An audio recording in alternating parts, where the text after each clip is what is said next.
ಎಲ್ಲರಿಗೂ ನಮಸ್ಕಾರ. ದ್ವಿತೀಯ BA ವಿದ್ಯಾರ್ಥಿಗಳೇ, ನಿಮ್ಮ ಕನ್ನಡ ಪಠ್ಯಪುಸ್ತಕದಲ್ಲಿರುವಂತಹ ಒಂದು ಜಾನಪದ ಗೀತೆ ಮಕ್ಕಳ ಮಾರ್ಯಾರ ಮಳಿರಾಜ.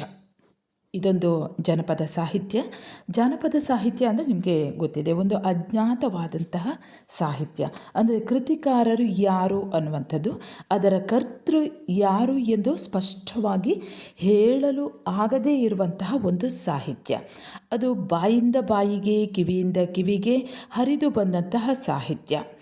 ಈ ಒಂದು ಜಾನಪದ ಸಾಹಿತ್ಯ ಮಕ್ಕಳ ಮಾರ್ಯಾರ ಮಳಿರಾಜ ಅನ್ನುವಂತಹ ಈ ಜನಪದ ಗೀತೆಯ ಪ್ರಶ್ನೋತ್ತರಗಳನ್ನು ನಾವಿಲ್ಲಿ ಗಮನಿಸ್ತಾ ಹೋಗೋಣ. ವಿದ್ಯಾರ್ಥಿಗಳೇ, ನಿಮ್ಮ ಪಠ್ಯಪುಸ್ತಕಕ್ಕೆ ಸಂಬಂಧಿಸಿದಂತೆ ಅನೇಕ ಪಾಠಗಳ ಪದ್ಯಗಳ ಪ್ರಶ್ನೋತ್ತರಗಳನ್ನು ಹಾಕಿದ್ದೇನೆ. ಹಾಗೆ ಪ್ರಥಮ BCom ವಿದ್ಯಾರ್ಥಿಗಳ ಕನ್ನಡ ಪಠ್ಯಪುಸ್ತಕದಲ್ಲಿರುವಂಥ ಎಲ್ಲ ಪಾಠ ಹಾಗೆ ಕಾವ್ಯಗಳ ಪ್ರಶ್ನೋತ್ತರಗಳನ್ನು ಕೂಡ ಹಾಕಿದ್ದೇನೆ. ನಿಮ್ಮ ಪರಿಚಯದವರಿಗೂ ಕೂಡ ತಿಳಿಸಿ, ಹಾಗೆ ನಿಮ್ಮ ಸ್ನೇಹಿತರಿಗೂ ಕೂಡ ಇದನ್ನು ಶೇರ್ ಮಾಡಿ. ಹಾಗೆ ನೀವು ನನ್ನ ಚಾನೆಲ್ಗೆ ಹೊಸಬರಾಗಿದ್ದಲ್ಲಿ ಮೊದಲು ಸಬ್ಸ್ಕ್ರೈಬ್ ಮಾಡಲು ಮರೆಯದಿರಿ. ಮೊದಲ ಪ್ರಶ್ನೆ 8 ಅಂಕದ ಪ್ರಶ್ನೆ. ಮೊದಲ ಪ್ರಶ್ನೆ: ಬರಗಾಲದ ಪರಿಸ್ಥಿತಿಯನ್ನು ದುರುಪಯೋಗಪಡಿಸಿಕೊಳ್ಳುವ ವರ್ತಕರ ಚಿತ್ರ ಜನಪದ ಗೀತೆಯಲ್ಲಿ ಮೂಡಿಬಂದ ಬಗೆಯನ್ನು ಬರೆಯಿರಿ ಅಥವಾ ವಿವರಿಸಿರಿ. ಉತ್ತರ ಈ ರೀತಿ ಇದೆ. ಮಕ್ಕಳ ಮಾರ್ಯಾರ ಮಳಿರಾಜ ಅನ್ನುವಂತಹ ಈ ಜಾನಪದ ಗೀತೆ ಬರಗಾಲದ ದಾರುಣ ಸ್ಥಿತಿಯನ್ನು ಕಟ್ಟಿಕೊಡುವಂತಹ ಒಂದು ಬಹಳ ಜನಪ್ರಿಯವಾದಂತಹ ಜಾನಪದ ಗೀತೆ. ಶ್ರೀಮಂತರಾದರೂ ಸಹಿತ ಅವರು ಹಸಿವಿನ ತಾಪದಿಂದ ತತ್ತರಿಸಿ ಹೋಗುವುದನ್ನು ಈ ಜಾನಪದ ಗೀತೆಯಲ್ಲಿ ನಾವು ಕಾಣಬಹುದು. ಇಂತಹ ಬರಗಾಲದ ದಾರುಣ ಸಂದರ್ಭದಲ್ಲಿ ವ್ಯಾಪಾರಿ ಜನರು, ವ್ಯಾಪಾರ ಮಾಡುವವರು, ಅವರ ಹಣದಾಸೆಯ ರಾಕ್ಷಸ ಪ್ರವೃತ್ತಿಯನ್ನು ಈ ಒಂದು ಗೀತೆಯಲ್ಲಿ ಸಜೀವವಾಗಿ ಕಟ್ಟಿಕೊಡಲಾಗಿದೆ. ಮಳೆಯ ತೀವ್ರ ಅಭಾವದ ಪರಿಣಾಮವಾಗಿ ಕಾಣಿಸಿಕೊಂಡ ಬರಗಾಲದಲ್ಲಿ ಬಡಬಗ್ಗರು, ಅಂದರೆ ಬಡವರು, ದೀನದಲಿತರು ಮಾತ್ರವಲ್ಲ, ಶ್ರೀಮಂತರ ಹೆಣ್ಣು ಮಕ್ಕಳು, ಗಂಡುಳ್ಳ ಬಾಲೆಯರು ಅಥವಾ ಶ್ರೀಮಂತರು ಸಹಿತ ತತ್ತರಿಸಿ ಹೋಗುತ್ತಾರೆ. ಶ್ರೀಮಂತ ಹೆಣ್ಣು ಮಕ್ಕಳು ಅನ್ನವಿಲ್ಲದೆ ಸತ್ತು ಮಣ್ಣಾಗಿ ಹೋಗುತ್ತಾರೆ. ಇದು ಅನ್ಯಾಯದ ದಿನ ಬಂದುದರ ಪರಿಣಾಮವಾಗಿದೆ. ಅನ್ನವನ್ನು ಬೆಳೆಯುವ ಒಕ್ಕಲಗೇರಿಯ ಒಕ್ಕಲಿಗರೇ ಹಸಿವಿನ ಸಂಕಟವನ್ನು ತಾಳಲಾಗದೆ ತಾವು ಹೆತ್ತ ಮಕ್ಕಳನ್ನೇ ಮಾರುತ್ತಾರೆ. ಹೀಗೆ ತಮ್ಮದೇ ಮಕ್ಕಳನ್ನು ಮಾರಿ ಬಂದ ಹಣವನ್ನು ಹಿಡಿದುಕೊಂಡು ಅವರು ಭತ್ತಕ್ಕಾಗಿ ತಿರುಗಾಡುತ್ತಾರೆ. ಬರಗಾಲದ ಈ ಒಂದು ಕಠಿಣ ಸ್ಥಿತಿಯನ್ನು ವ್ಯಾಪಾರಿಗಳು ತಮ್ಮ ಸ್ವಾರ್ಥಕ್ಕಾಗಿ ಬಳಸಿಕೊಳ್ಳುತ್ತಾರೆ. ಧನ ಪಿಶಾಚಿಗಳಾದ ಅವರು ಧನದ ಆಸೆಯಿಂದ, ಹಣದ ಆಸೆಯಿಂದ ಹಿಟ್ಟಿನಲ್ಲಿ ಸುಣ್ಣವನ್ನು ಕೂಡಿಸಿಕೊಂಡು ಮಾರಾಟ ಮಾಡುತ್ತಾರೆ. ಹಸಿದು ಬಂದ ಜನ ಅದನ್ನು ಗಪಗಪ ತಿಂದು ಒದ್ದಾಡಿ ಸಾಯುತ್ತಾರೆ. ಅಕ್ಕಿಯಲ್ಲಿ ಮಾದಕ ಪದಾರ್ಥವನ್ನು ಕೂಡಿಸಿ ಮಾರುತ್ತಾರೆ. ಸಣ್ಣ ಕೂಸಿಗೆ ಅದನ್ನು ತಿನ್ನಿಸುತ್ತಾರೆ. ಆ ಮಕ್ಕಳು ತಿಂದ ನಂತರ ಕಣ್ಣನ್ನು ಶಾಶ್ವತವಾಗಿ ಮುಚ್ಚುತ್ತವೆ. ಗಂಡುಳ್ಳ ಹೆಣ್ಣು ಮಕ್ಕಳು ಹಸಿವನ್ನು ತಾಳಲಾರದೆ ಭಿಕ್ಷೆಗೆ ಹೊರಡುವಂತಹ ಅನ್ಯಾಯದ ಕಾಲ ಬಂದು ಒದಗುತ್ತದೆ. ಕೊನೆಗೂ ಮಳೆಯೇನೋ ಸುರಿಯುತ್ತದೆ. ಆದರೆ ಅದು ಜನರೆಲ್ಲ ಹಸಿವಿನಿಂದ ಸತ್ತ ಮೇಲೆ ಅವರ ಹೆಣವನ್ನು ಹಳ್ಳ ಕೊಳ್ಳಗಳಲ್ಲಿ ತೇಲಿಸಿಕೊಂಡು ಹೋಗಲು ಸಹಾಯವಾಗುತ್ತದೆಯೇ ಹೊರತು ಜೀವ ಉಳಿಸಲು ಸಹಕಾರಿಯಾಗುವುದಿಲ್ಲ. ಇನ್ನು ವಿದ್ಯಾರ್ಥಿಗಳೇ, 5 ಅಂಕದ ಪ್ರಶ್ನೋತ್ತರಗಳನ್ನು ಗಮನಿಸಿ. 5 ಅಂಕದ ಪ್ರಶ್ನೆ: ಒಕ್ಕಲಗೇರಿಯ ಜನ ಎದುರಿಸಿದ ಭೀಕರ ಪರಿಸ್ಥಿತಿಯನ್ನು ವಿವರಿಸಿರಿ. ಉತ್ತರ: ಮಳೆಯ ಅಭಾವದಿಂದ ಕಾಣಿಸಿಕೊಂಡ ಭೀಕರ ಬರಗಾಲದಲ್ಲಿ ಅನ್ನವನ್ನು ಬೆಳೆಯುವ ಒಕ್ಕಲಗೇರಿಯ ಜನರೂ ಸಹಿತ ಹಸಿವಿನಿಂದ ಸಾಯುವಂತಾಗುತ್ತದೆ. ಹಸಿವನ್ನು ತಾಳಲಾರದೆ ಅವರು ತಮ್ಮ ಮಕ್ಕಳನ್ನು ಮಾರಿ ಬಂದ ಹಣದಿಂದ ಭತ್ತವನ್ನು ತೆಗೆದುಕೊಳ್ಳಲಿಕ್ಕಾಗಿ ತಿರುಗಾಡಬೇಕಾದಂತಹ ದಾರುಣ ಸ್ಥಿತಿ ಒದಗಿ ಬರುತ್ತದೆ. ಆದರೆ ಅವರು ಕೂಡ ವರ್ತಕರ ವಂಚನೆಗೆ ಬಲಿಯಾಗಿ ಸಾವನ್ನು ಅಪ್ಪುವುದು ಕೂಡ ತಪ್ಪುವುದಿಲ್ಲ. ಇನ್ನು ಪದ್ಯದ ಭಾವಾರ್ಥ ವಿವರಿಸಿರಿ.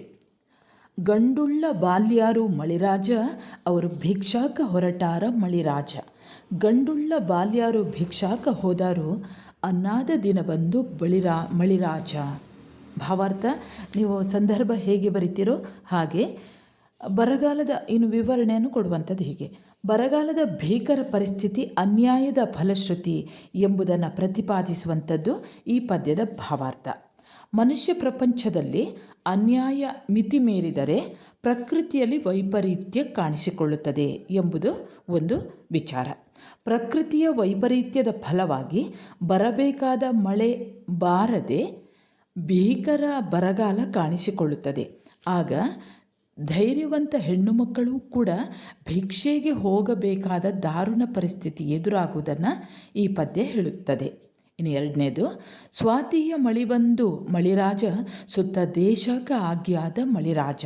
ಹಳ್ಳ ಕೊಳ್ಳ ಹೆಣ ಹರಿದಾಡಿ ಹೋದವು, ಯಾವಾಗ ಬಂದೆಪ್ಪ ಮಳಿರಾಜ.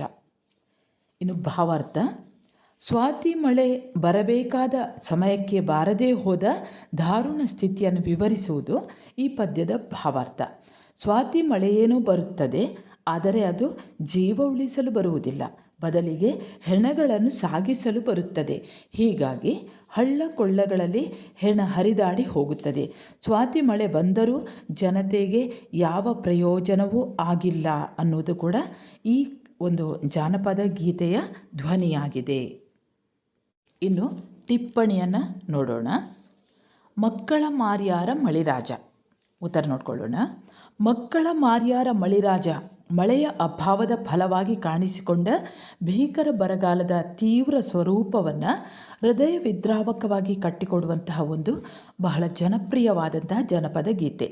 ಇದರ ಜೊತೆಗೆ ಭೀಕರ ಬರಗಾಲದ ದಾರುಣತೆಯನ್ನು ತಮ್ಮ ಸ್ವಾರ್ಥಕ್ಕೆ ಉಪಯೋಗಿಸಿಕೊಳ್ಳುವಂತಹ ವರ್ತಕರ ವಂಚನೆಯ ಒಂದು ಚಿತ್ರಣವೂ ಕೂಡ ಇಲ್ಲಿದೆ.